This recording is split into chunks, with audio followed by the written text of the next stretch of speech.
और इस वक्त की बड़ी खबर, उत्तर प्रदेश एमएलसी चुनाव के नतीजे घोषित किए जा रहे हैं और नतीजों में सपा ने जैसी उम्मीद की थी वो उम्मीदें पूरी होती नहीं दिखाई दे रही हैं। एमएलसी चुनाव नतीजों में सपा को बड़ा झटका लगता दिखाई दे रहा है। विधानसभा चुनावों के बाद अब विधान परिषद में भी सपा पर हार का खतरा मंडरा रहा है और कई जगह पर सपा के उम्मीदवारों की हार हुई है।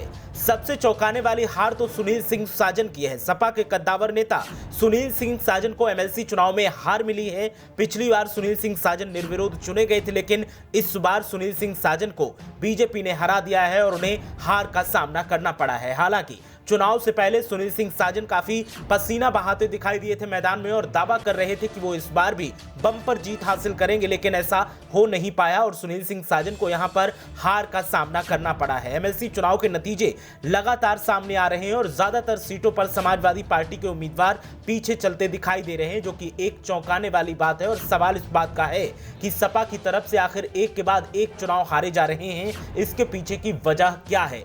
कद्दावर नेताओं का चुनाव हारना कई सवाल उठाता है, जिसमें सुनील सिंह साजन की बात अगर की जाए तो ये चुनाव हार चुके हैं, लेकिन ये सपा में काफी बड़ा कद रखते हैं और समाजवादी पार्टी में इनकी काफी चलती भी है। अखिलेश यादव के करीबी माने जाते हैं, लेकिन उनकी हार से अब कई सवाल उठ रहे हैं और समाजवादी पार्टी में ही कई नेता दबी जुबान में सुनील सिंह साजन का विरोध कर रहे हैं। हालांकि विधानसभा चुनाव में भी सुनील सिंह साजन पर सवाल उठे थे और विधानसभा चुनाव में जब समाजवादी पार्टी की हार हुई थी तो इनके ऊपर कई आरोप लगाए गए थे। अब एमएलसी चुनाव भी सुनील सिंह साजन हार गए हैं, तो ऐसे में इन पर कई सवाल उठाए जा रहे हैं। चौंकाने वाली बात यह है कि एमएलसी चुनाव में भी समाजवादी पार्टी को हार का सामना करना पड़ रहा है।